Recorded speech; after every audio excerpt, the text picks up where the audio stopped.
La prochaine section va parler des attitudes, de la satisfaction et de l'engagement des employés. Alors donc, à date, ce qu'on a vu, on s'est penché sur des éléments qui sont un petit peu plus globaux, comme la culture de l'organisation, comme la planification stratégique.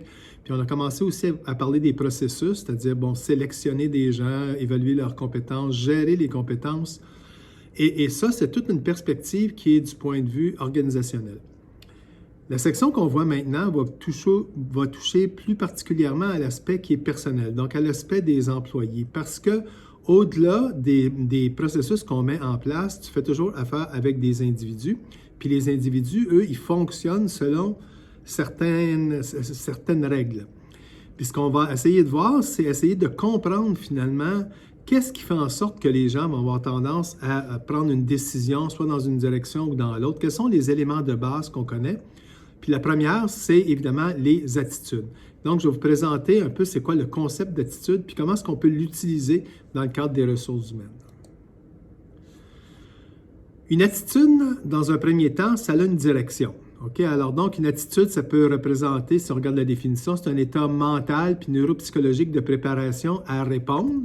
Donc, encore une fois, c'est au niveau cognitif, mais ça nous permet d'être prêt à répondre. Organisé à la suite de l'expérience qui exerce une influence directe ou dynamique sur la réponse de l'individu à tous les objets et à toutes les situations qui s'y rapportent. Fait que dans le fond, notre attitude, oui, elle est cognitive, mais en même temps, elle a été construite. Puis vous allez voir également que les attitudes peuvent évoluer, donc peuvent changer, soit avec le temps ou peuvent changer selon les circonstances. Et donc, c'est bien de comprendre c'est quoi la dynamique d'une attitude parce qu'on va le voir, une attitude, c'est une des pierres fondamentales de la façon dont on pense et de la façon dont on agit également. Donc, la première caractéristique d'une attitude, c'est que ça a une direction. Alors, prenons un certain nombre d'éléments sur lesquels on pourrait avoir une attitude, donc une position. Disons la peine de mort. Est-ce qu'on est pour? Est-ce qu'on est contre? Ou est-ce qu'on est neutre, finalement? Dans ce cas-ci, par exemple, on pourrait dire que c'est une personne, XYZ, qu'on va utiliser, elle est contre la peine de mort. Le droit de vote à 16 ans plutôt qu'à 18 ans, la personne est également contre. Les intérêts sur les comptes de chèques, donc est-ce que c'est une bonne chose que les banques ou les caisses, peu importe, donnent des intérêts lorsque tu as un compte de chèque? Alors, dans ce cas-ci, la personne est plutôt pour. Utiliser la benzodiazépine dans le sirop à tout. Alors ça, c'est le genre de choses que la plupart des gens n'ont pas nécessairement d'opinion, mais ce qui s'avère, c'est que même s'il y a des choses sur lesquelles on n'a pas d'opinion, à partir du moment qu'on soulève un point, immédiatement, on va se positionner. On va se positionner pour, contre ou neutre, mais on va se placer à quelque part, même si on ne connaît pas vraiment les choses. Alors dans ce cas-ci, la personne va dire « je ne sais pas », donc très large en termes de possibilités de réponse. Puis, cafétéria universitaire, donc est-ce que c'est une bonne chose d'avoir une cafétéria universitaire? Ou en tout cas, les services qui sont offerts dans les cafétérias universitaires, est-ce qu'elles devraient seulement, par exemple, offrir des repas qui sont santé ou est-ce qu'elles pourraient aussi offrir des repas qui sont, mettons, plus de la bouffe ou de la malbouffe? Et dans ce cas-ci, disons que notre personne, elle est pour, donc le fait qu'une cafétéria universitaire devrait seulement offrir des repas qui sont santé. Fait que donc, première chose, peu importe le sujet auquel on touche, les gens vont avoir une attitude et cette attitude-là va avoir une direction, soit pour, soit contre, soit neutre. OK. Deuxième caractéristique des attitudes, c'est leur intensité. Plus une attitude est extrême, plus elle est polarisée et plus c'est difficile de la changer. Alors donc, ça, c'est une autre caractéristique. On connaît plein de gens, même nous-mêmes, on a des attitudes qui sont un petit peu plus extrêmes.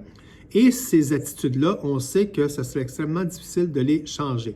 Alors donc, l'intensité de l'attitude, c'est un élément qui est important.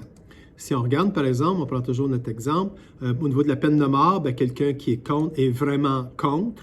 Le droit de vote à 16 ans est contre, mais finalement, c'est plutôt proche d'un neutre. Quand on regarde les intérêts sur les comptes de chèques, c'est relativement fort, donc en tout cas moyen et fort en termes de position positive là-dessus. La benzodiazépine, on est vraiment comme neutre là-dedans parce qu'on ne sait pas vraiment qu'est-ce qu'il y en est. Puis la cafétéria universitaire, on n'est pas sûr. On est quand même du côté pour, mais quand même proche de neutre.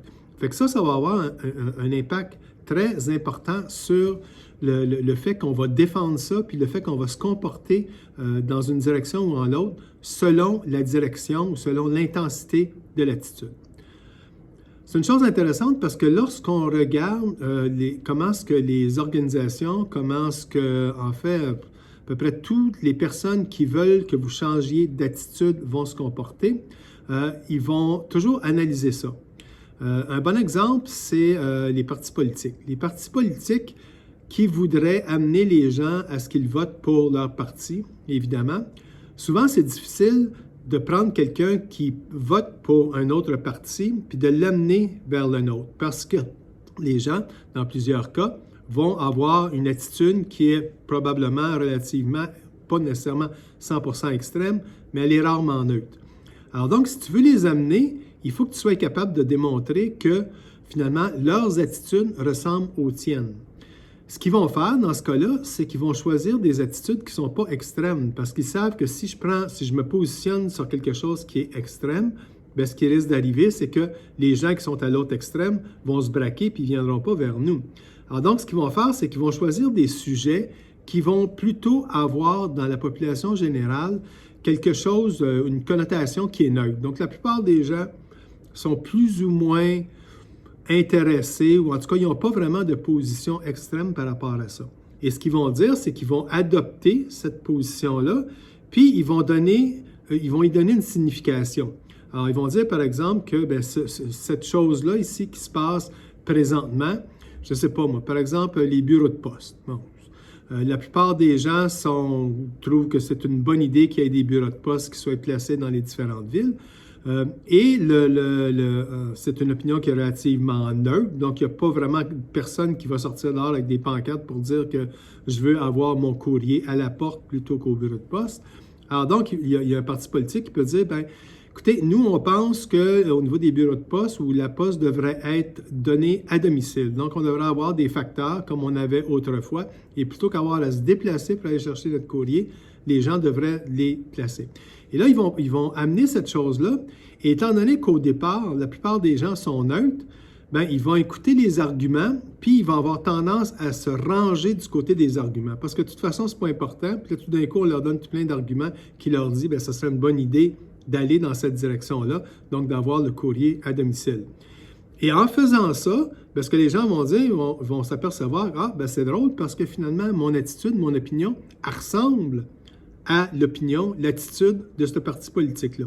Puis quand tu es capable d'ajouter 2 ou 3 choses comme ça, finalement, dans l'addition, les gens vont dire, ah, bien finalement, ce parti-là, même si je ne suis pas membre de ce parti-là, c'est quand même une option qui m'apparaît intéressante. Et ça, c'est une des façons que les gens vont faire, que les organisations vont faire pour changer les attitudes des personnes.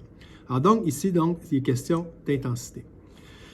Autre chose, c'est la centralité. Donc, la centralité, ça te dit jusqu'à quel point c'est important. Alors, tu peux être positionné soit dans le pour, soit dans le contre, soit dans le neutre, mais est-ce que c'est vraiment important pour toi?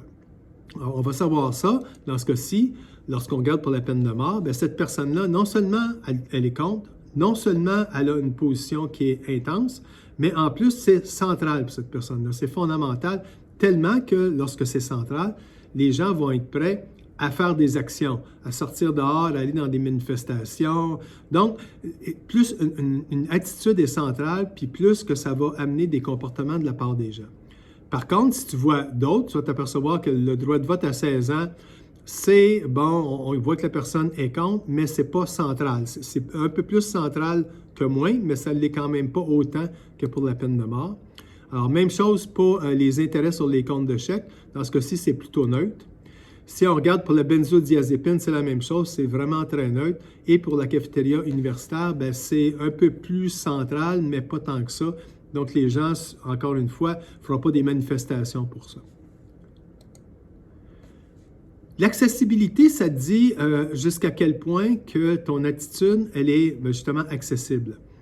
Pourquoi c'est intéressant? Parce que les gens qui font des études sur les attitudes vont voir que plus une attitude est centrale et plus elle est accessible, plus ça te permet de voir, quand c'est accessible, comment important c'est.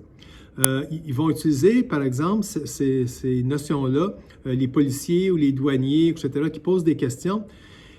s'ils posent des questions, puis les gens sont capables rapidement de répondre, c'est parce que la réponse, elle est accessible rapidement et donc probablement centrale et donc probablement véridique.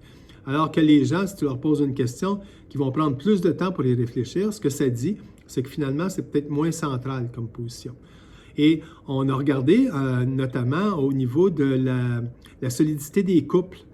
Si tu demandais aux gens, une personne, soit un homme ou une femme, jusqu'à quel point son couple était solide, bien, selon la latence de la réponse, on était capable de prédire si ce couple-là était pour durer 7 mois plus tard.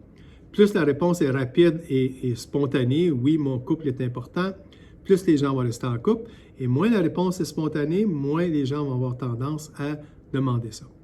Fait que si vous voulez, ce soir, vous pourriez demander à votre conjoint ou votre conjointe jusqu'à quel point il pense que le couple est solide.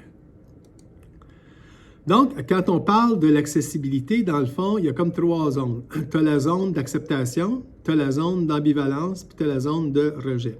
Alors, comme on a vu dans ce cas-ci, par exemple, pour la peine de mort, la personne, elle est vraiment située contre, c'est vraiment important pour cette personne-là, c'est central pour cette personne-là.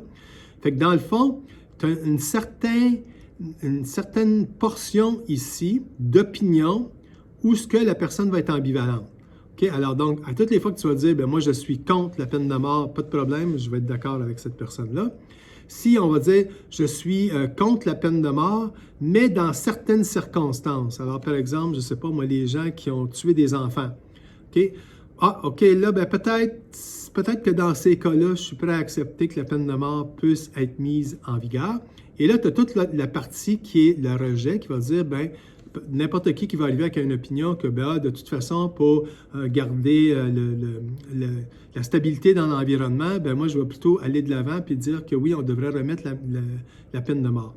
Fait que donc, non seulement on sait où ce qu'on est, mais également, pour n'importe quelle opinion, n'importe quelle attitude, on va toujours avoir une zone ambivalente et de rejet. Et la grandeur de ces zones-là va faire en sorte que tu vas être plus ou moins sensible à des arguments qui sont similaires ou différents des tiens.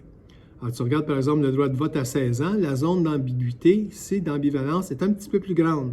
Fait que donc, cette personne-là, même si c'est relativement central, va tolérer quand même des opinions qui sont assez différentes des siennes. Si on regarde les intérêts, bien, la zone d'acceptation est très grande, l'ambivalence est très grande, puis dans le fond, la zone de rejet est beaucoup plus petite. Alors, c'est simplement si quelqu'un arrive et dit « il ne devrait jamais y avoir d'intérêts qui sont donnés sur un compte bancaire », là, les gens vont dire, bien, écoute, tu pousses, là, donc je ne suis pas d'accord avec ça. Mais pour le reste, ils vont dire, bien, OK, c'est correct, on peut accepter le fait qu'il n'y en ait pas si, mettons, en contrepartie, on donne tel et tel avantage. Si on regarde la prochaine, ici, pour la benzodiazépine, on voit que la zone d'ambivalence est extrêmement grande, donc la personne peut aller d'un côté ou de l'autre. Puis quand je disais tantôt qu'il y a des partis politiques ou qu'il y a des gens qui veulent vous convaincre que ce qu'ils offrent ou ce qu'ils font, c'est la bonne chose, bien, c'est souvent ce qu'ils vont faire, c'est qu'ils vont s'attaquer à ce genre d'attitude-là ici.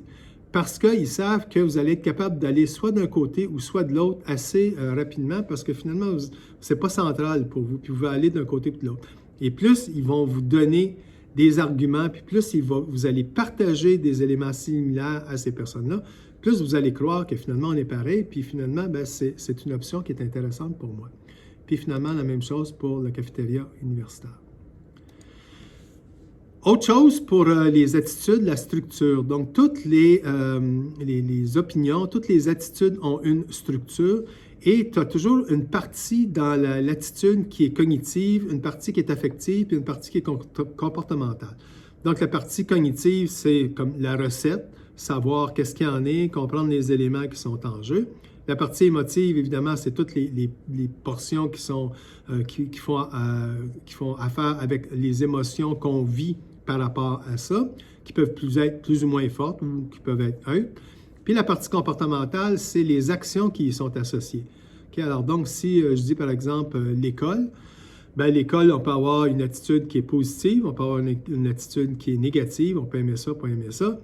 Mais en même temps, ce qui est associé au mot école, c'est tous les comportements qui sont rattachés à l'école. Et ce que ça veut dire, c'est bon, ça veut dire qu'il faut que j'amène mes livres, ou maintenant, il faut que j'ouvre mon Zoom, que je regarde mes vidéos avant d'aller en classe, etc. Alors donc, tous ces comportements-là vont être accrochés à l'attitude. Et c'est une des raisons pour lesquelles les attitudes sont si importantes, parce que c'est une des façons qui nous permet de classer nos connaissances, donc de classer ce qu'on connaît par rapport au monde. Une attitude est également reliée à la personnalité. Alors, il y a des gens qui sont plus analytiques, puis il y a des gens qui, au contraire, sont plus émotifs. Ça, ce qui est intéressant, c'est que lorsque vous parlez avec des gens, s'ils utilisent le même barème, donc la même fonction au niveau de l'analyse des attitudes, ça va bien. Alors, deux personnes qui sont cognitives, s'ils se donnent des arguments logiques en faveur d'une certaine opinion ou d'une certaine attitude, bien, l'autre personne va être réceptive. Elle va dire, OK, je suis d'accord, je ne suis pas d'accord. Ça ne veut pas dire qu'elle va changer d'attitude. Mais ce qui est clair, c'est qu'ils vont parler le même langage. Même chose au niveau des émotions. Il y a des gens qui vont dire, faire telle chose, par exemple, ben moi, j'aime pas ça. OK? Et donc, l'ensemble de la conversation qui est reliée à cet élément-là va toucher d'abord et avant tout aux émotions, puis pas tant aux arguments qui sont logiques derrière. Lorsque ça devient plus difficile, c'est lorsque tu as des gens qui sont très cognitifs, qui parlent à des gens qui sont très émotifs. Dans ce temps-là, ben, c'est comme un discours de sourd. Tu pourrais, par exemple, avoir un couple qui dit bon, on s'en va en voyage. Fine. Donc, la personne qui va être plus logique, plus cognitive, va dire OK, bien, regarde, moi j'ai regardé, puis notre budget nous permet d'aller à tel hôtel. On s'en va maintenant à la ville de Québec. C'est un motel. Et donc, c'est un motel qui est correct, là, mais sans plus. Et parce que, si tu regardes au niveau logique, c'est situé proche d'où est-ce que je veux aller, c'est un motel qui est propre, c'est un motel également en termes de coût qui correspond plus à notre budget, qui nous permettra même de faire d'autres activités. Ça, c'est tous les arguments qui sont logiques. La personne qui est émotive va dire, bien voyons donc, on ne peut pas aller là.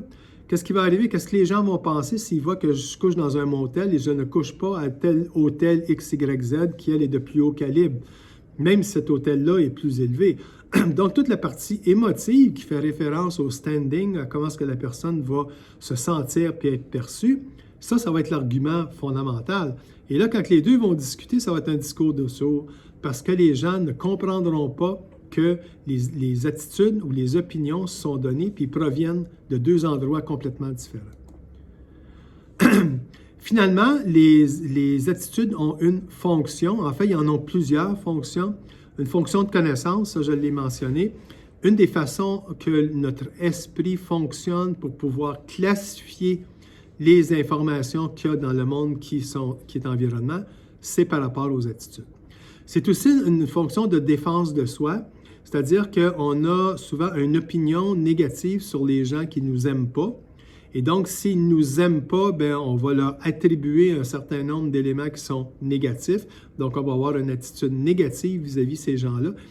Donc, ça nous défend parce que dans la mesure où on se dit, bien, si ces gens-là, de toute façon, ce n'est pas des bonnes personnes, bien, si leur opinion n'est pas positive par rapport à nous, ce n'est pas grave. Parce que de toute façon, ce ne sont pas des gens que je respecte autant que les personnes pour qui j'ai une attitude qui est positive. C'est une bonne façon également de répondre à l'environnement. Donc, ce que ça nous dit, c'est quoi les patrons de comportement probables. Quand tu le sais, bon, cinéma, qu'est-ce que ça veut dire? Bien, cinéma, pour toi, ça veut dire un certain nombre de comportements. Et ces comportements-là sont associés à une attitude qui est, bien, soit j'aime beaucoup le cinéma ou j'aime pas du tout le cinéma. Mais si j'aime beaucoup le cinéma, tu vas penser à tous les éléments qui tournent autour du cinéma, comme manger du popcorn, avoir de la liqueur, sortir, aller au restaurant avant ou après, bon, plein de choses. Et ça va amener une attitude. Et l'attitude, elle va comme souder tout ça ensemble parce que tu as un caractère qui est cognitif, émotif et comportemental. Donc, c'est une des façons pour nous de bien calibrer, de bien classer notre environnement. Ça a une fonction d'adaptation sociale parce que ça nous permet de lier des liens avec des gens qui partagent nos opinions, nos attitudes, et donc de se tenir finalement avec des gens avec lesquels on est confortable. Puis finalement, c'est une fonction d'expression parce que ça nous permet de dire que si on est d'accord ou pas d'accord. Puis simplement, le fait d'exprimer son opinion, c'est en soi une gratification. Pour illustrer l'ensemble de ce qu'on connaît au niveau des attitudes, il y a un modèle qui est particulièrement intéressant qui s'appelle le modèle de Fishbein. Pourquoi c'est intéressant? Parce que ça nous permet de comprendre un peu l'ensemble des dynamiques qui tournent autour des comportements qui sont faits par les gens. Donc, on va partir des attitudes, puis on va se rendre jusqu'au comportement des gens. Alors, essentiellement, dans le modèle de Fishman, qui est relativement complexe, mais je vais commencer par vous le présenter, puis ensuite de ça, je vais vous donner un exemple concret de ça. Donc, vous allez avoir d'abord les variables exogènes, qui est l'environnement. Donc, où est-ce que tu te situes par rapport à une situation particulière. Tes traits de personnalité, parce que ça, ta personnalité va jouer un rôle sur la façon dont tu vas bâtir tes attitudes puis tu vas te comporter par la suite. La situation elle-même, donc au-delà du sujet ou du contexte, qu'est-ce qui se passe dans cette situation-là? Puis tes caractéristiques sociodémographiques. Est-ce que tu es un homme? Est-ce que tu es une femme? Est-ce que tu es dans un milieu socio-économique XYZ? Est-ce que tu as tel âge? Donc tout ça aussi, ça va jouer sur la construction des attitudes. Fait que c'est comme le matériel de base. À partir de ça, il va toujours y avoir, par rapport à un sujet en particulier, une croyance fondamentale. Donc, si on parle, je ne sais pas moi, de l'école ou de l'université. Donc, les gens vont avoir une croyance comportementale par rapport à l'université. Oui, c'est positif. Oui, ça me tente de m'investir parce que je sais que si je vais à l'université, bien, ça va me permettre d'obtenir un diplôme qui lui-même va me permettre de X, Y, Z. Et ça, à ce moment-là, ce qu'on regarde, c'est l'évaluation des conséquences. Et tu vas toujours avoir des conséquences positives et négatives. De positives étant, je vais être plus instruit, je vais être plus équipé, je vais avoir un meilleur outil si je veux avoir des promotions, etc. Mais en même temps, ça va me prendre du temps, ça coûte de l'argent, c'est un effort intellectuel, etc. Alors donc, les conséquences peuvent être soit positives ou négatives.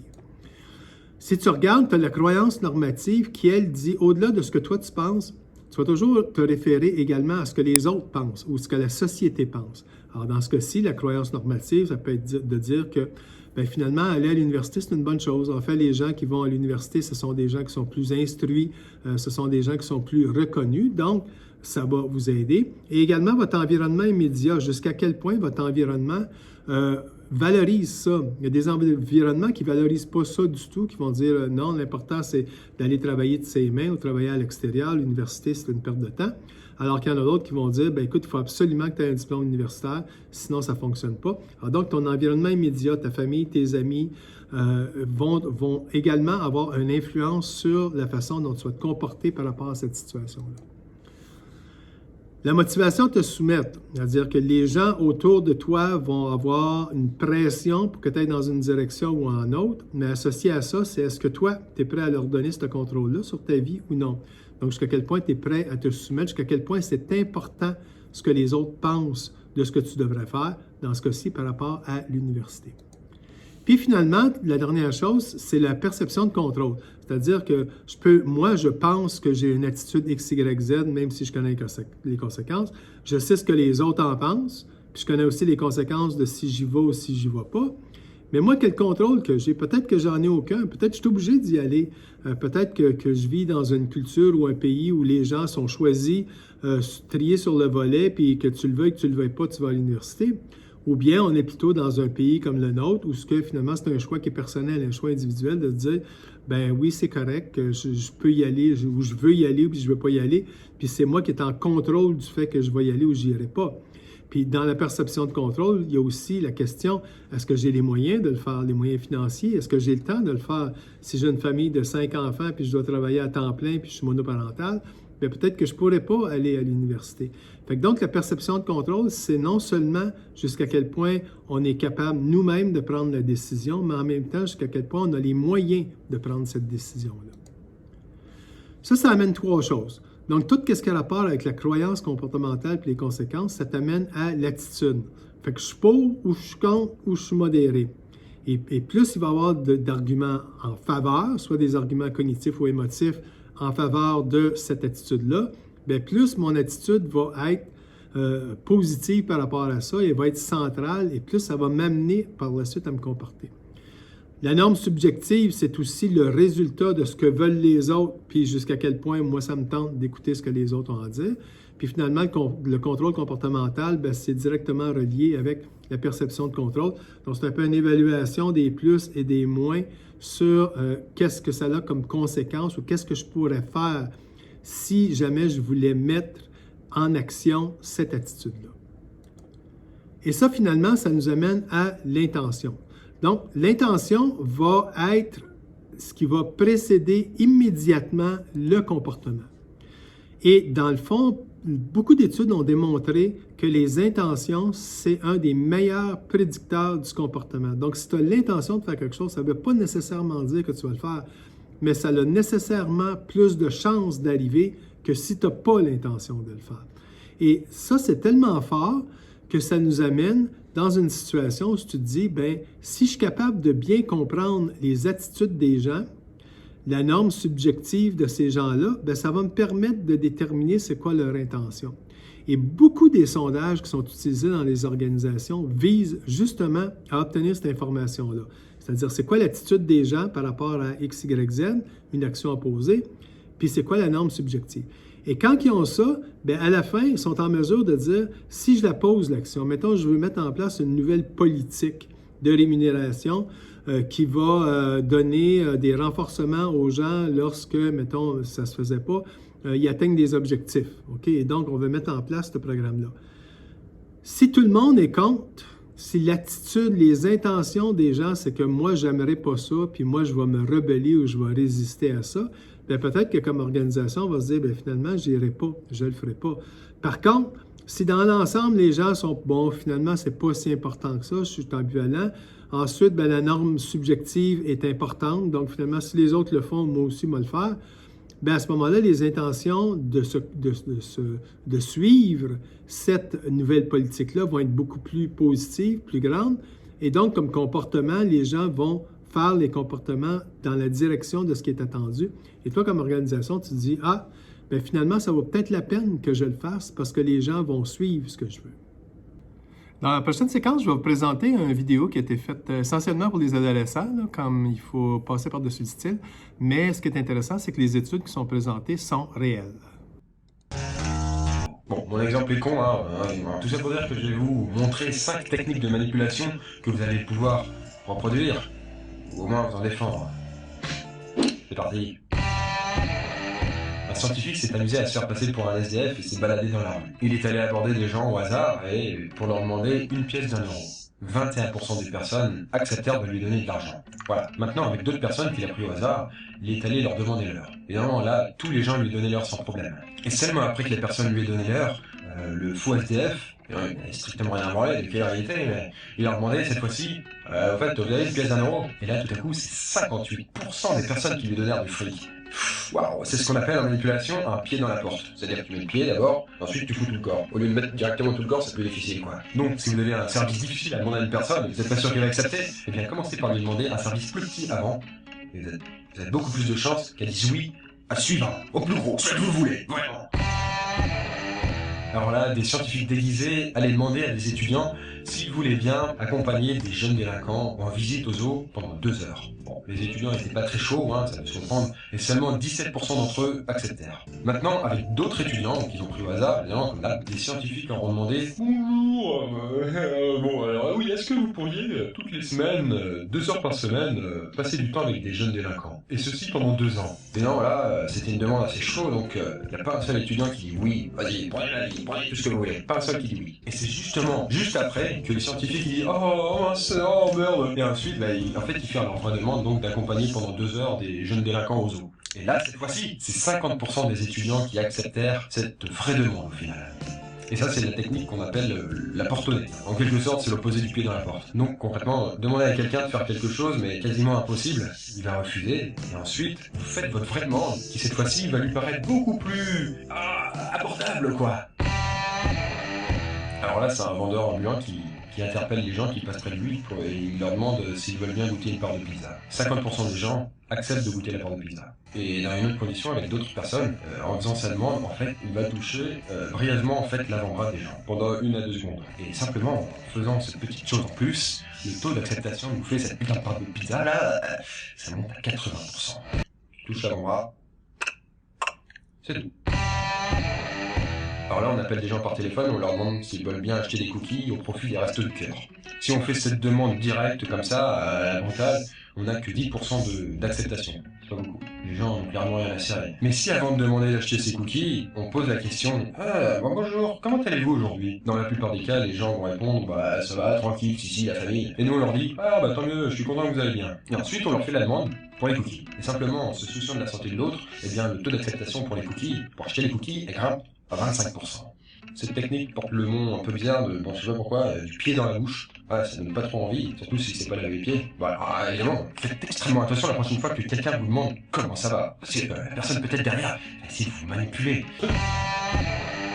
Les scientifiques sont allés voir une personne dans la rue et leur demandaient de répondre à un questionnaire à la con. 32% des personnes acceptèrent de répondre à ce questionnaire. Maintenant, ces mêmes scientifiques sont allés voir d'autres personnes et ils ont déposé sur le pare-brise de leur bagnole, donc c'était les conducteurs, les personnes, une fausse publicité qui ressemblait de loin à un PV. Alors personne, quand elle s'approche de sa bagnole, comme ça, elle regarde de loin, puis là, oh putain, j'ai un PV, elle se met à stresser, elle stresse, et puis quand elle arrive devant sa bagnole, elle prend le papier, oh putain, mais c'est pas un PV, oh énorme, une publicité, ah. Et là, c'est le soulagement. Et c'est au moment où elle est soulagée que le scientifique va l'aborder et va lui demander si elle pouvait répondre au questionnaire à la con. Et là, c'est 62% des gens qui acceptent. Par contre, si le scientifique bidouille et fait croire que c'est un vrai PV, la personne va dire « Oh putain, j'ai pris un PV, merde !»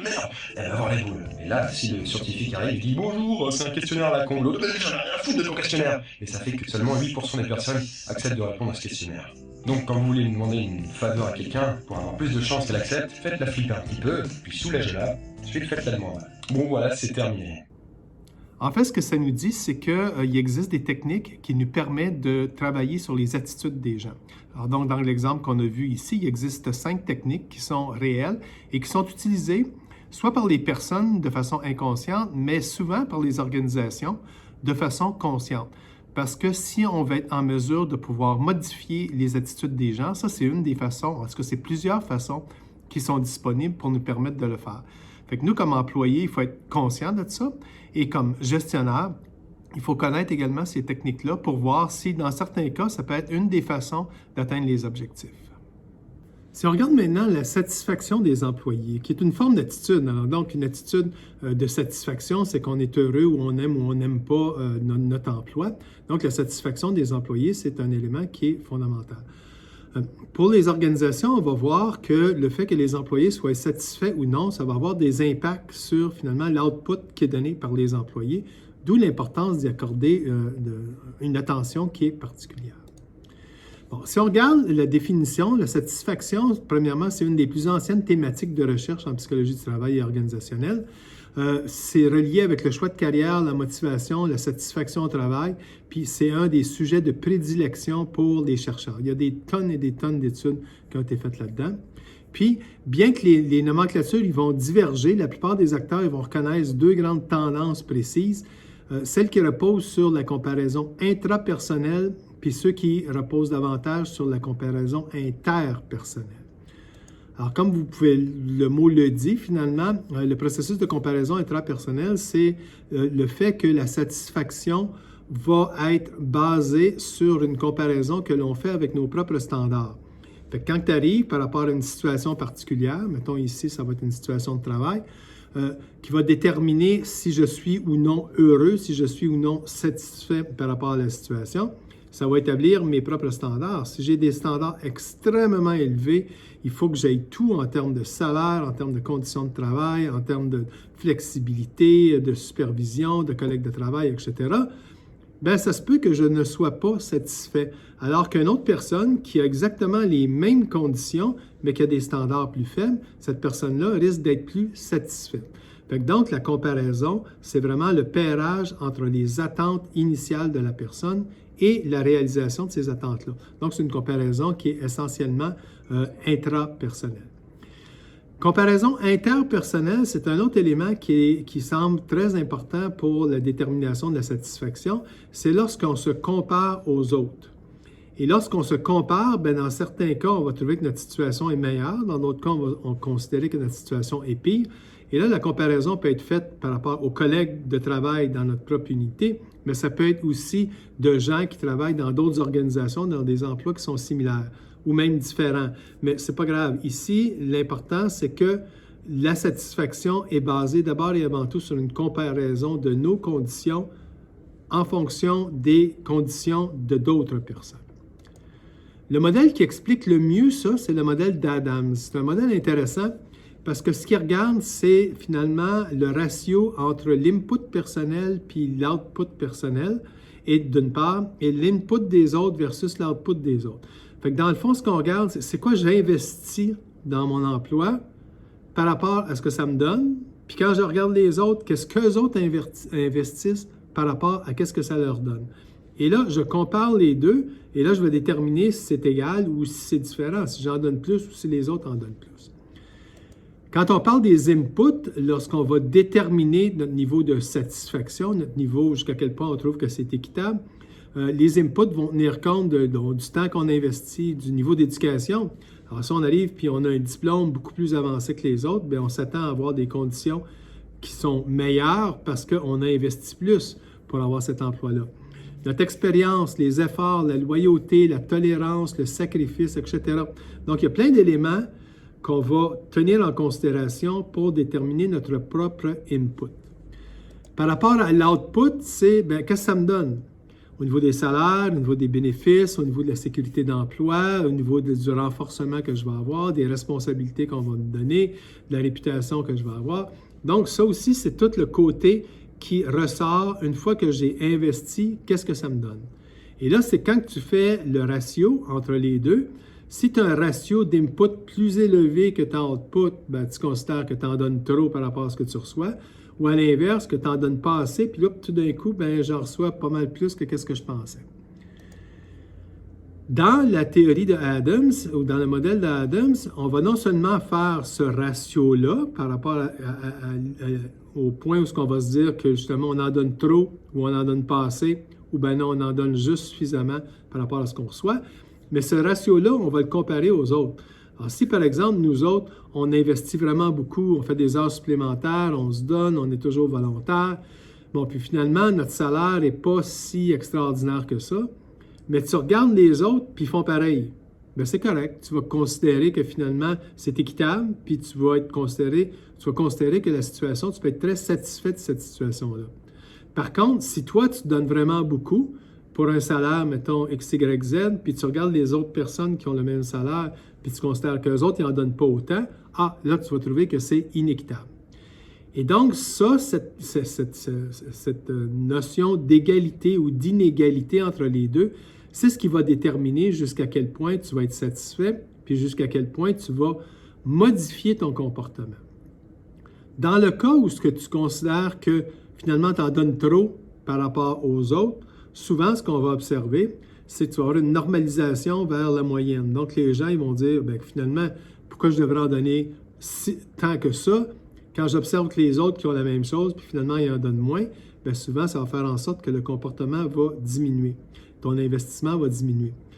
Dans l'autre cas, lorsque tu en donnes moins que les autres, mais que tu en as autant, en mettant que ton comportement ou ton rendement n'est pas aussi bon, mais de l'autre côté, tu reçois le même salaire et les mêmes avantages, souvent, ce que les gens vont dire, c'est qu'ils sont obligés, finalement, d'augmenter leur niveau d'investissement, mais pas nécessairement dans les faits.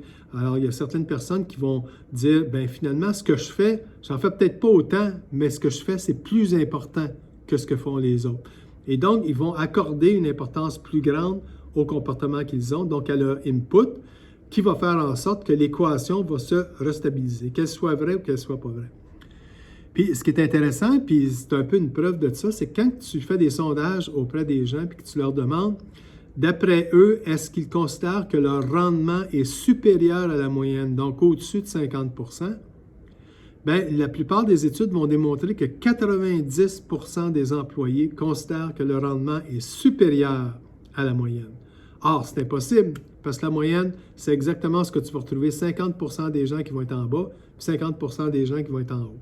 Alors donc, ça nous montre jusqu'à quel point les gens considèrent que l'importance qu'ils accordent à leur input va varier en fonction de l'équation qu'ils font avec ce qu'eux font versus les autres, mais ça va être la plupart du temps à leur avantage pour dire que leur contribution est vraiment importante. Toujours dans les études, beaucoup d'études ont mis en corrélation finalement le niveau de satisfaction que tu as par rapport à un certain nombre de critères. Le premier, c'est la performance, puis on voit que la corrélation va varier entre 0,17 et 0,30. corrélation toujours entre 0 et 1, mais en sciences humaines, quelque part que les alentours de 0,25, c'est une corrélation qui est forte parce qu'elle explique quand même pas mal de variances. Puis, étant donné que le comportement humain est tellement complexe, ça nous amène quand même des informations, ça nous amène quand même à faire en sorte que ça va avoir un impact sur comment les gens vont agir. La relation entre la satisfaction et l'attrition, donc si je reste ou si je ne reste pas avec l'organisation, elle est de moins 0,4. Donc, gros impact. Les gens qui sont satisfaits ont tendance à rester avec l'organisation, ce n'est pas surprenant. Mais d'où l'importance de savoir s'ils sont satisfaits. Parce que s'ils ne sont pas, tu es aussi bien de changer les choses parce que tu risques de perdre ton personnel. Et la relation entre la satisfaction et l'absentéisme, aussi de 0,25. Donc, c'est une forme d'attrition, c'est juste que tu vas t'absenter régulièrement au travail. Donc, si tu veux augmenter la présence au travail et diminuer l'absentéisme, une des meilleures manières, c'est d'augmenter la satisfaction au travail. Comment est-ce qu'on peut faire ça? Quelles sont les possibilités? Alors, donner aux employés des tâches qui représentent un défi, c'est une bonne façon. Alors, ce n'est pas juste donner de l'argent, ce n'est pas juste donner des renforcements qui va augmenter la satisfaction. La signification de la tâche elle-même va avoir un impact. Avoir un bon milieu de travail avec des pratiques équitables, établir un milieu de travail sain, sécuritaire, avoir un milieu de travail qui est plaisant, ça va avoir un impact majeur sur la satisfaction. Il y a des gens, des fois, qui trouvent qu'ils sont peut-être moins bien payés, c'est peut-être pas l'environnement idéal. Par contre, ils sont tellement bien avec les gens avec qui ils travaillent que ça ne leur tente pas de partir. Donc, leur niveau de satisfaction est quand même intéressant. Et finalement, avoir du plaisir. Donc, ça aussi, c'est tous des éléments qui vont contribuer directement à la satisfaction au travail. On va maintenant parler de l'engagement des employés au travail. Bon, premièrement, ce qu'il faut comprendre, c'est que l'engagement, c'est un élément qui est relativement plus récent dans la littérature en ressources humaines. Alors, pendant de nombreuses années, ce qu'on parlait, c'était de la satisfaction des employés. Or, peut-être dans les 15-20 dernières années, on a vu que la satisfaction, c'est un élément qu'il ne faut pas négliger, mais qui, par contre, l'élément le plus important, c'est l'engagement. Pourquoi? Parce que c'est un concept qui permet de dire que c'est une attitude qui est centrale et qui va produire l'adoption de certains comportements par les travailleurs. Et lorsqu'on regarde dans le contexte sociodémographique actuel, lorsqu'on prévoit une pénurie de la main-d'œuvre, c'est important d'avoir des employés qui sont engagés parce qu'on va le voir un petit peu plus tard. L'engagement va faire en sorte que les gens vont avoir tendance à rester avec l'organisation, non seulement à rester, mais également à être plus performants. Il y a 3 sortes d'engagement. Le premier type d'engagement, c'est l'engagement qu'on vise par défaut, je dirais, qui est un engagement affectif. C'est-à-dire que les employés se sentent très près de l'organisation, très engagés par l'organisation, mais c'est un point de vue émotif, d'un point de vue affectif. C'est parce qu'ils aiment l'organisation. Le deuxième type d'engagement, c'est l'engagement normatif. Dans ce cas-là, les gens qui vont ressentir ce type d'engagement-là vont plus vouloir rester avec l'organisation ou être engagés par rapport à l'organisation parce qu'ils vont considérer qu'ils doivent quelque chose à l'organisation. Fait que finalement, c'est comme un dû. C'est une espèce d'obligation morale de rester avec l'organisation pour toutes sortes de raisons. Puis finalement, l'engagement qui semble être le type qui va avoir le moins d'impact sur les façons de faire des gens, c'est ce qu'on appelle l'engagement de continuité. L'engagement de continuité, c'est que tu restes avec l'organisation pour des raisons que si tu partais, par exemple, tu perdrais trop. On observe ça dans plusieurs organisations qui vont offrir des fonds de pension, mettons, où si la personne part avant d'arriver au moment où il va retirer son fonds de pension, cette personne-là risque de perdre beaucoup, tant au niveau de l'argent qu'au niveau des avantages que ça lui donne. Une autre possibilité de continuité, c'est que si tu restes dans une entreprise puis tu te dis, si je change d'entreprise, je vais tellement perdre, soit au niveau salarial ou au niveau des bénéfices, au niveau de la façon dont les gens, par exemple, me perçoivent, que finalement, ça n'en vaut pas la peine. Et donc, les gens vont rester. Donc, on voit que ce n'est même pas une obligation par rapport à l'organisation, c'est plus comme une espèce de peur de perdre les choses. Puis ce qu'on peut voir, c'est que plus tu vas utiliser une approche d'engagement affectif, plus ton engagement va être fort et plus tu t'en vas vers l'engagement normatif ou de continuité et moins ton engagement dans les faits va être fort. Si on regarde maintenant le modèle, pour comprendre comment l'engagement fonctionne, ce qu'il faut, c'est le mettre dans la perspective plus globale de comment ça fonctionne, cet engagement-là. Ce que je présentais, c'est un modèle qu'on a développé au cours des 4 ou 5 dernières années, qui est basé sur une revue de la littérature complète de l'engagement. Donc, à peu près plus que 600 articles scientifiques et livres qu'on a regardés pour en arriver à développer ce modèle-là. Fait que dans le fond, dans le modèle, ce qu'on regarde, c'est que dans un premier temps, ce qui est essentiel, c'est le leadership. Parce que c'est le leadership et donc la prise de décision des cadres qui va faire en sorte que ça va créer un certain impact sur le monde du travail des employés. Fait que donc, pour bien comprendre l'engagement, il faut aussi comprendre d'où est-ce que vient cet engagement-là, c'est-à-dire des décisions qui sont prises par les cadres. Donc, tout ce qui a rapport avec le leadership. On va en reparler un petit peu plus tard. Le leadership, ce qu'il va faire maintenant, c'est qu'il va avoir un impact sur 3 éléments. Le premier, c'est les caractéristiques de l'emploi. Le deuxième, c'est le climat organisationnel. Puis le troisième, c'est la facilitation du travail. Et ça aussi, je vais y revenir. Mais c'est comme ça crée un peu les conditions dans lesquelles les employés vont se situer. Et là, étant donné ces conditions-là, ça peut avoir un impact qui est positif ou négatif sur 2 éléments de base qu'on distingue maintenant. Le premier élément de base, c'est l'engagement comme tel. Puis je vais y revenir, ce qu'on veut dire par l'engagement. Puis également, l'expérience des employés. Fait que dans le fond, c'est la satisfaction. Ce que ça veut dire, c'est que les deux sont distingués. Avant, on mêlait les 2 concepts. Maintenant, on dit qu'ils sont un peu différents.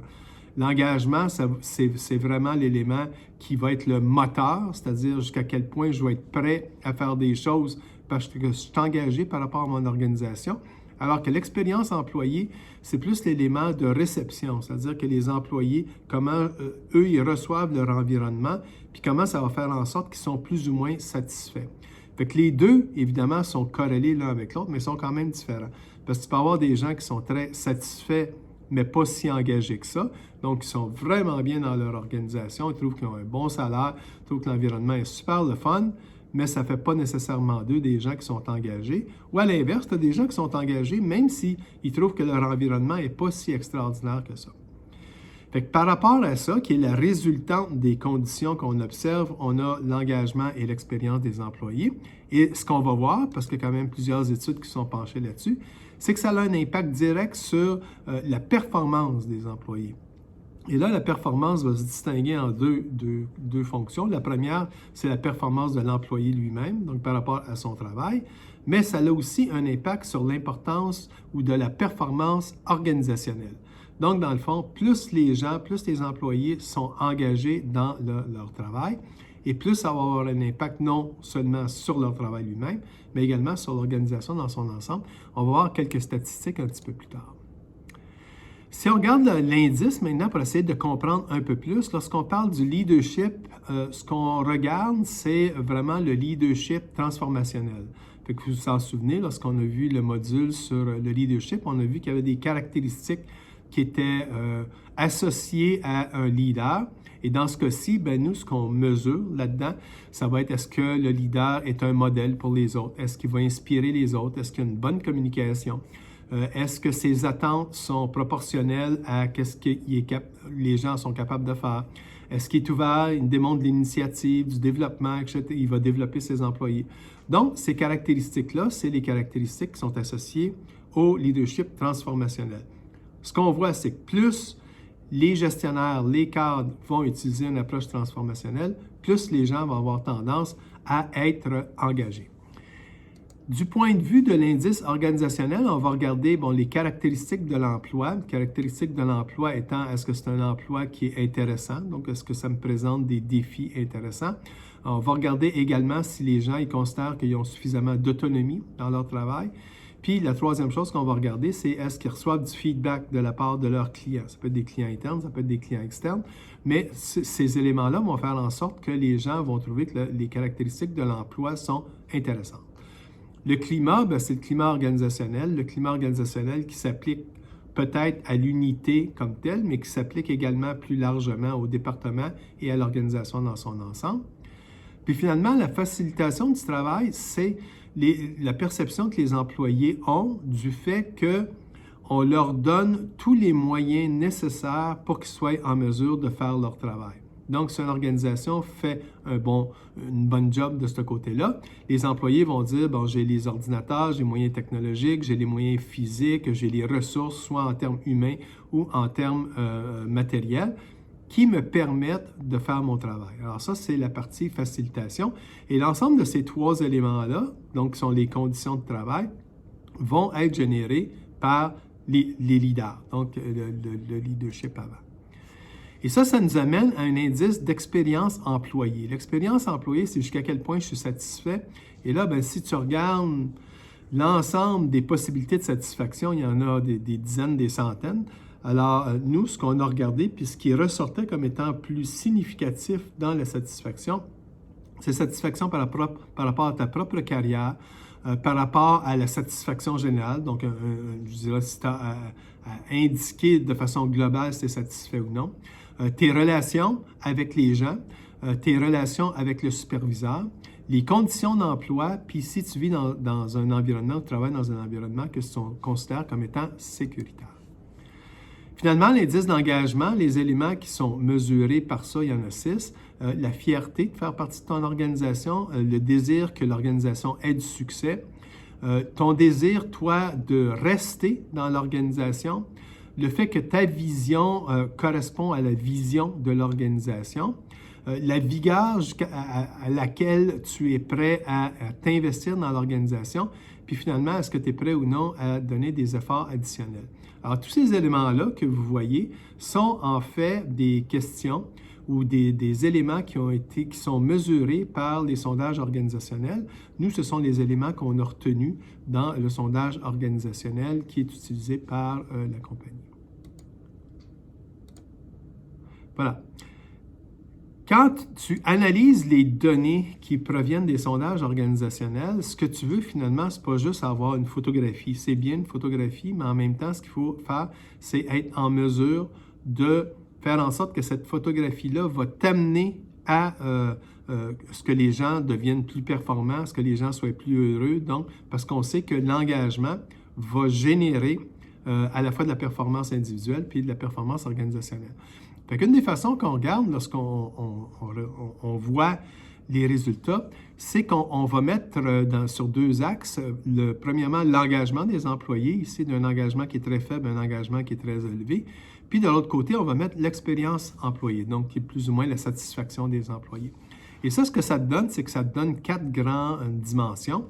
Maintenant, les gens qui sont passionnés, ce sont les gens qui sont à la fois engagés et qui sont satisfaits. C'est idéalement ce qu'on aimerait avoir.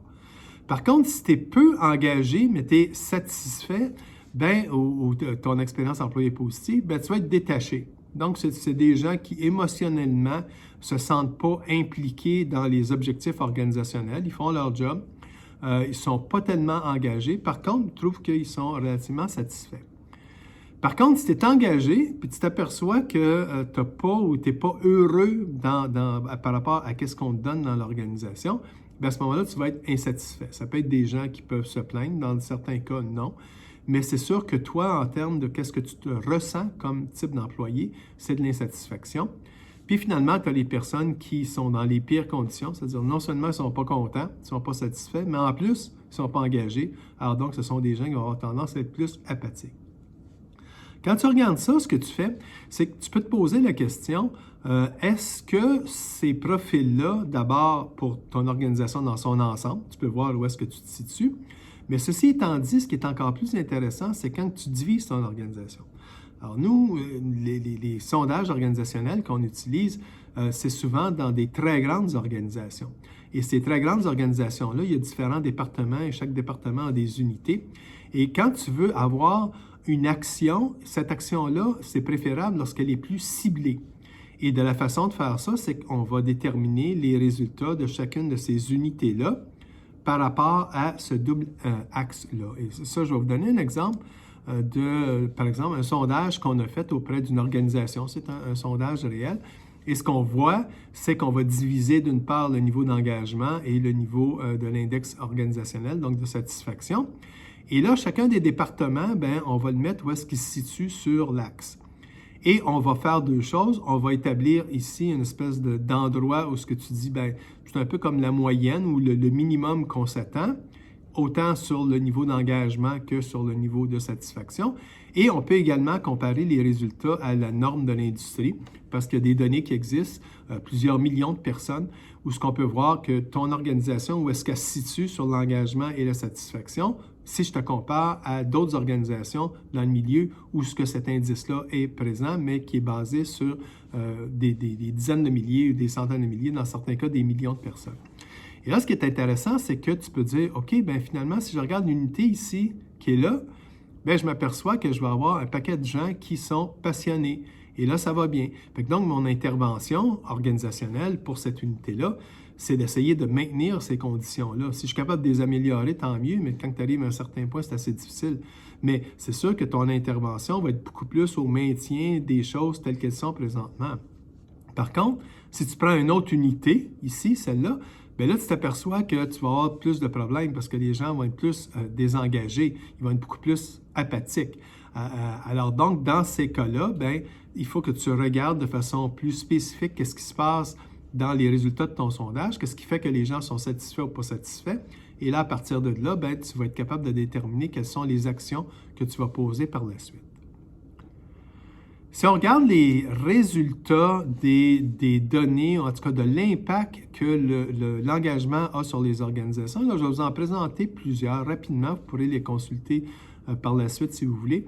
Mais ce qu'on voit, c'est que selon une méta-analyse de 1996, maintenant, il y en a quand même eu des études indépendantes qui ont été faites par la suite qui répliquent ces résultats-là, c'est que l'impact de l'engagement par rapport à la satisfaction, 0,53, la performance, 0,11, l'attrition, évidemment, négative, donc les gens qui sont engagés, c'est des gens qui ont moins tendance à vouloir quitter l'organisation, avec leur implication dans l'organisation très élevée, puis avec le trait consciencieux étant, on l'avait vu lorsqu'on a parlé de la personnalité, les gens qui vont mettre beaucoup d'efforts pour faire en sorte que leur travail va être bien fait.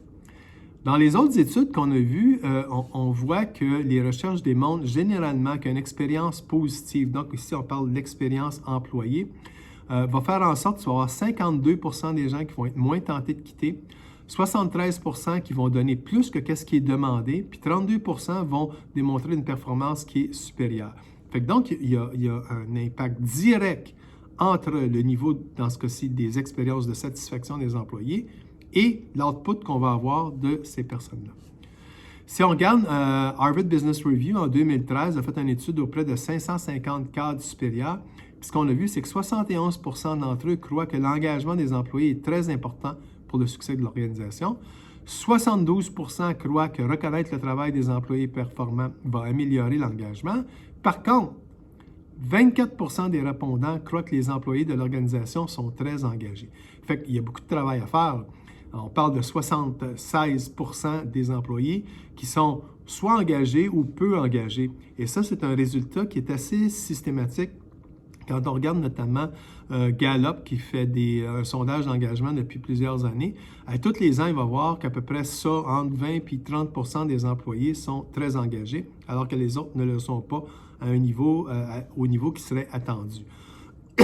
Lorsqu'on voit l'impact que l'engagement peut avoir sur les organisations, bien, c'est un message qui est assez fort de « bon, il faut travailler là-dessus ». Toujours dans cette même étude-là, 77% des répondants croient que l'engagement organisationnel a un impact considérable non seulement sur la performance des employés, mais également sur le service à la clientèle. Et ça, dans nos organisations qui sont très axées sur les services, c'est un élément qui est majeur.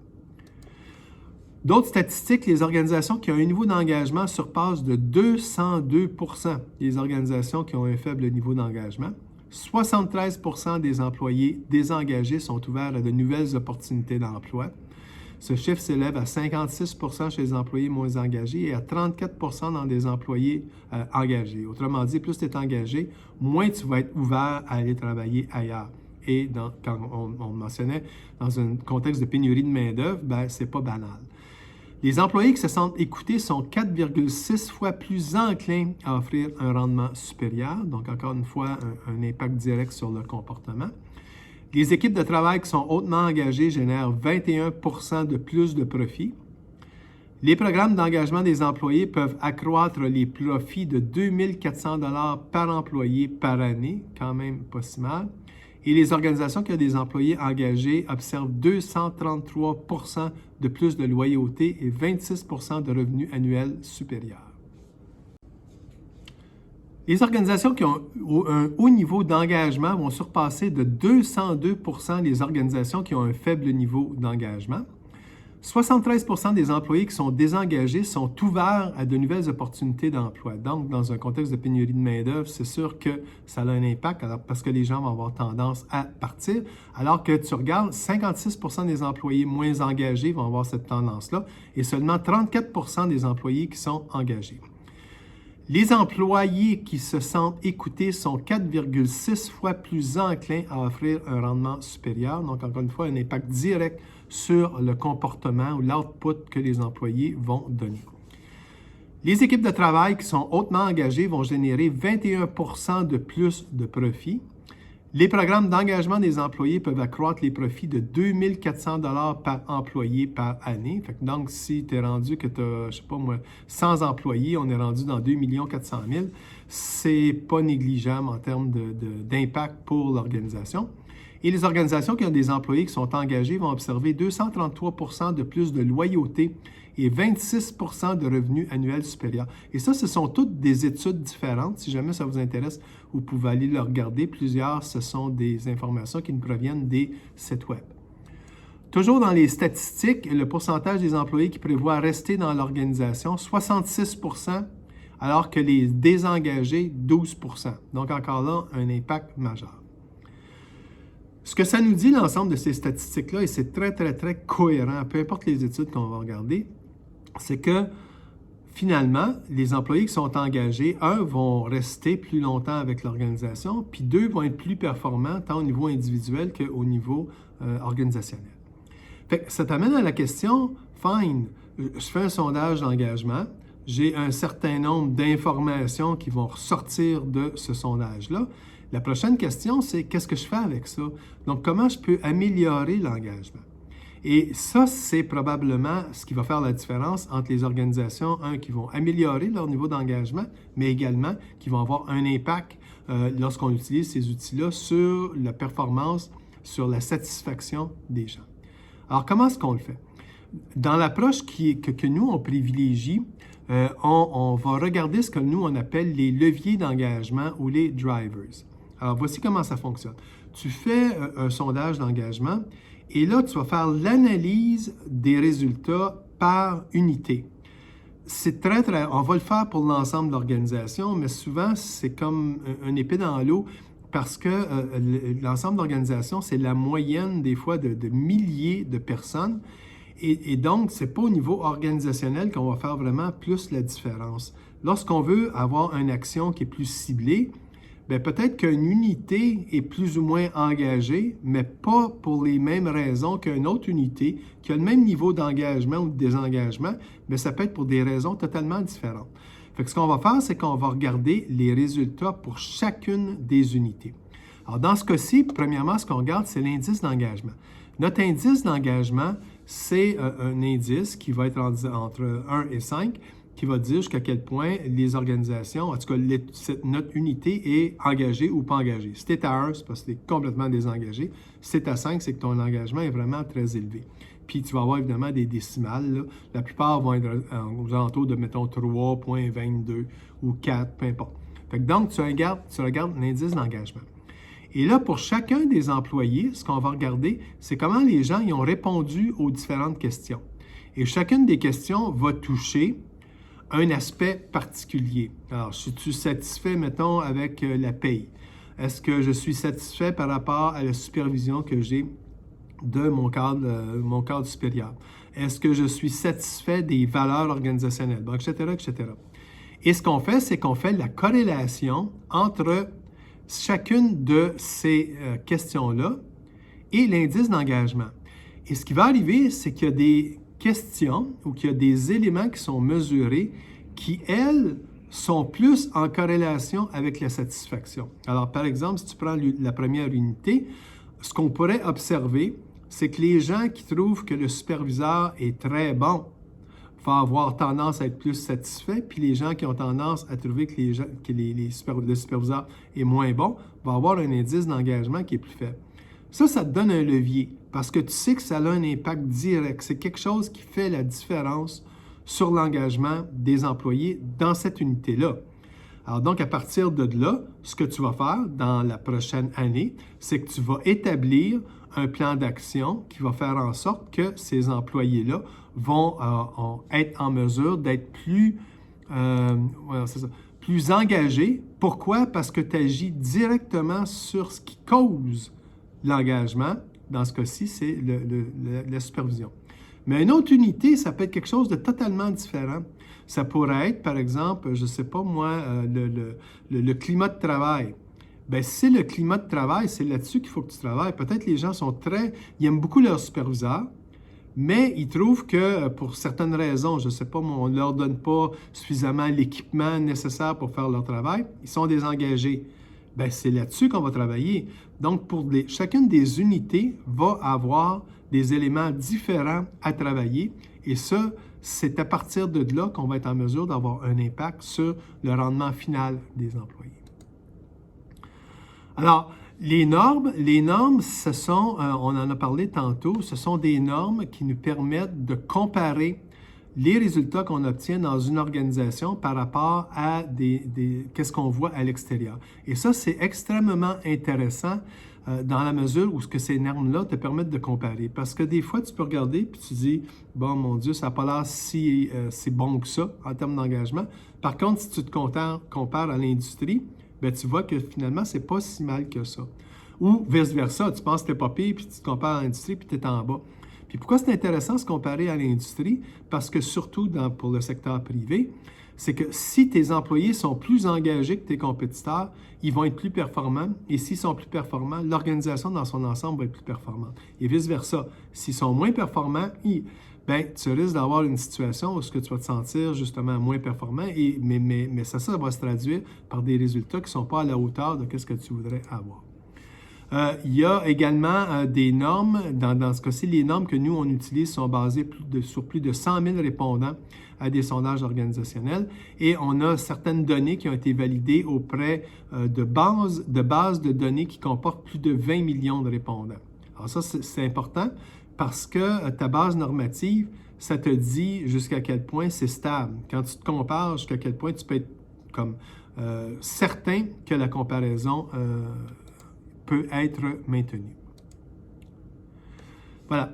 Il y a des normes également en fonction de différents secteurs d'activité. Alors donc, si tu veux te comparer, bien, c'est bien de te comparer à ton secteur et non pas juste au global. Certaines organisations qui disent, c'est pas grave, je vais me comparer à l'ensemble des employés qui sont en dehors de où est-ce que je travaille. Mais dans d'autres cas, qui vont être plus intéressés à se comparer à leur secteur d'activité. Et nous, ce qu'on utilise, c'est les secteurs qui sont reconnus par le gouvernement canadien, également qui sont reconnus par l'ensemble des différents pays. Donc, si tu travailles dans le domaine de la construction, si tu travailles dans le commerce de détail, services publics, etc., ce sont les très grandes catégories qu'on va utiliser souvent pour faire des statistiques au niveau de chaque secteur particulier. On va terminer en se posant la question, les sondages d'engagement, ça devrait avoir l'air de quoi ou en quoi ça consiste? Dans le fond, il y a différentes étapes qu'il faut suivre. La première, c'est la conception, donc créer ton sondage d'engagement. Comme on dit, junk in, junk out, si ton sondage d'engagement n'est pas bien fait, tu vas avoir plein d'informations, mais ça ne te sera pas utile. Nous, comme on l'a vu précédemment, on utilise un modèle théorique et ce modèle théorique-là nous permet de déterminer jusqu'à quel point les informations qu'on a sont solides, donc sont valides. Deuxième chose à faire, c'est administrer le sondage. Aujourd'hui, on va recommander d'administrer le sondage sur du support mobile, donc pas seulement sur papier. Autrefois, on le faisait comme ça, maintenant, c'est beaucoup à l'extérieur. Et plus c'est facile pour les gens de le faire, donc surtout si tu peux le faire sur ton téléphone cellulaire, plus ton taux de réponse va être important et plus tu vas être sûr des résultats que tu as obtenus. Troisième chose, faire les rapports et les analyses. Alors ça aussi, c'est un élément important.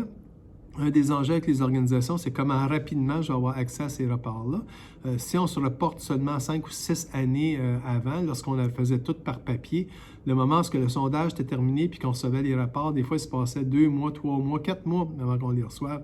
Ce qui devenait absolument inutile parce que souvent, les sondages te permettent de savoir l'heure juste aujourd'hui, la photographie maintenant.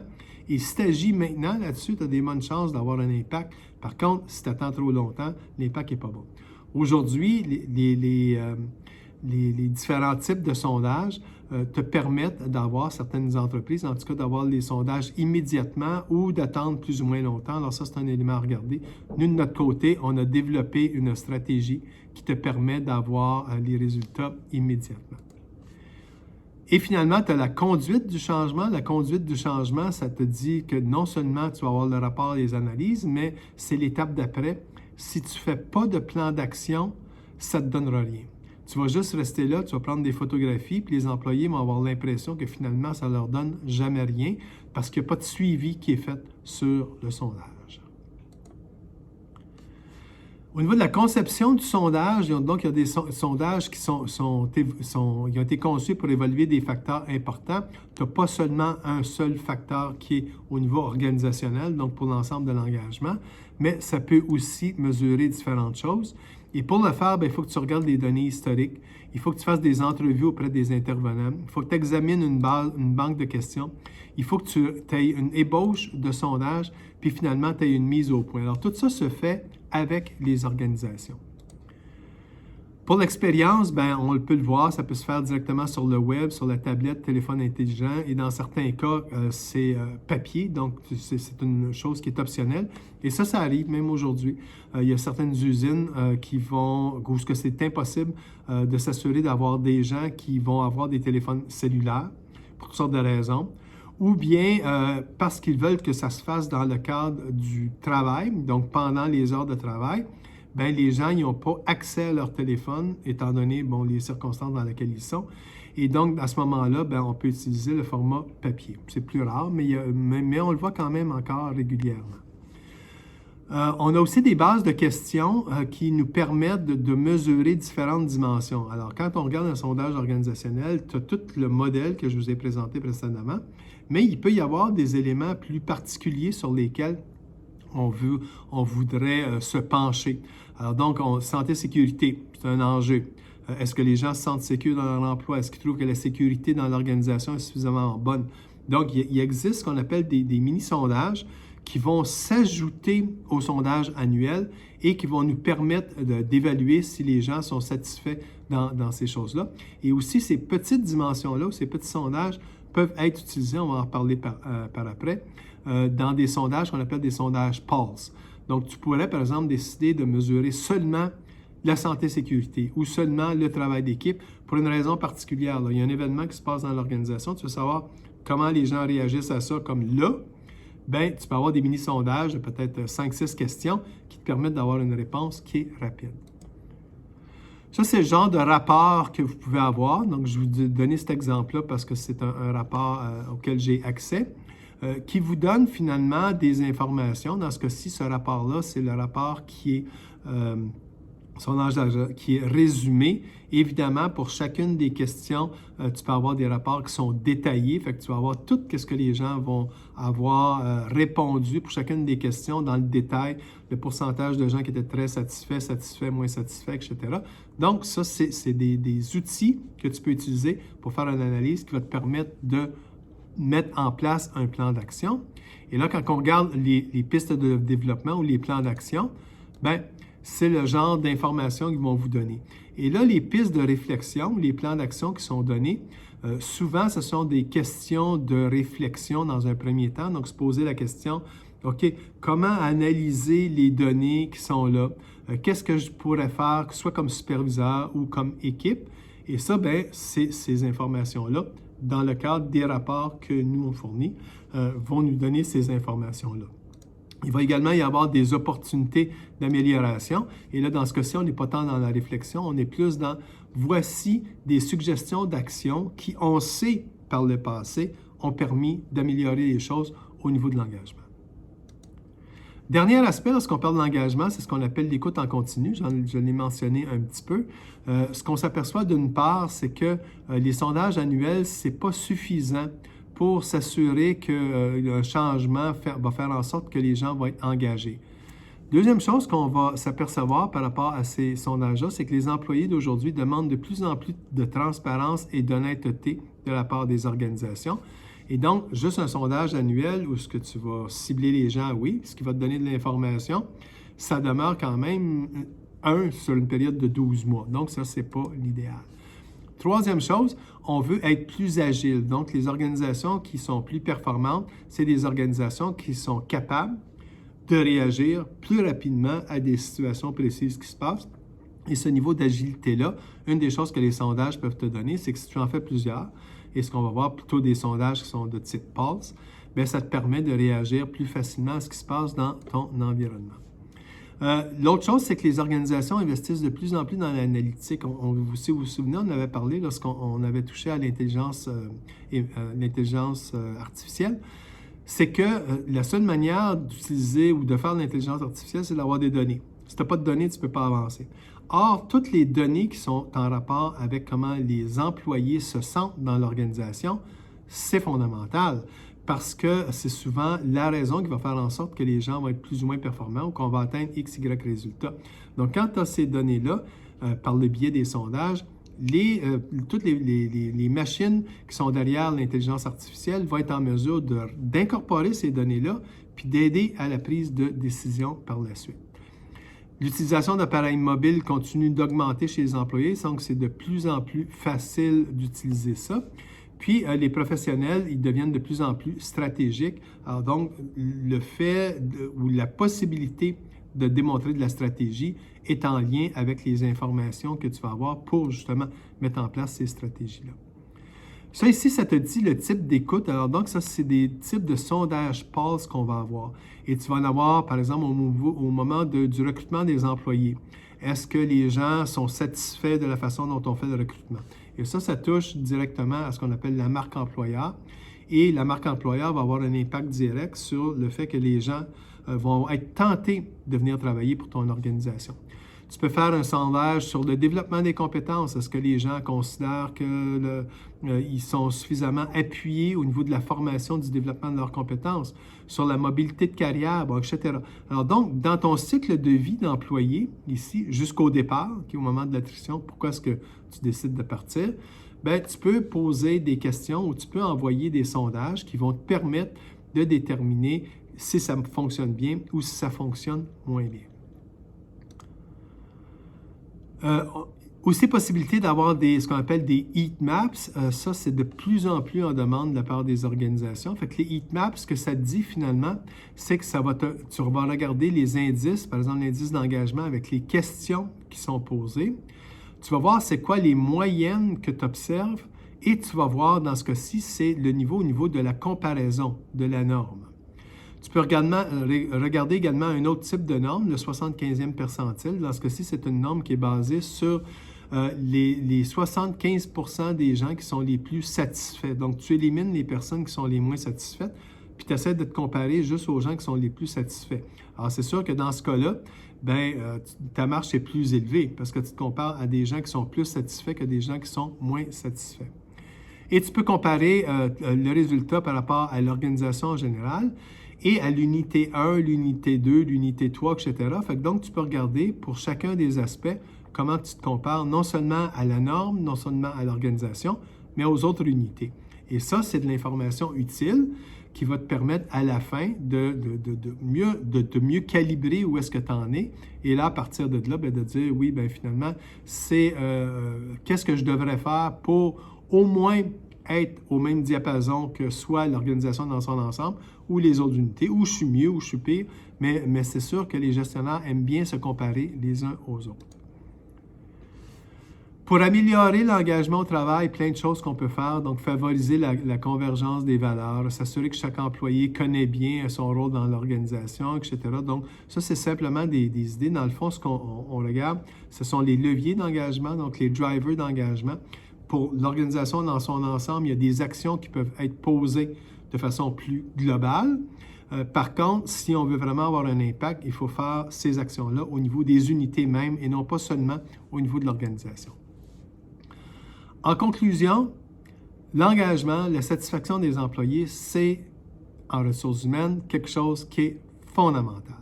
Fondamental non seulement pour créer un climat de travail qui est agréable, mais pour attirer les employés, pour garder les employés et également, au final, pour être performant, à la fois au niveau individuel puis au niveau organisationnel.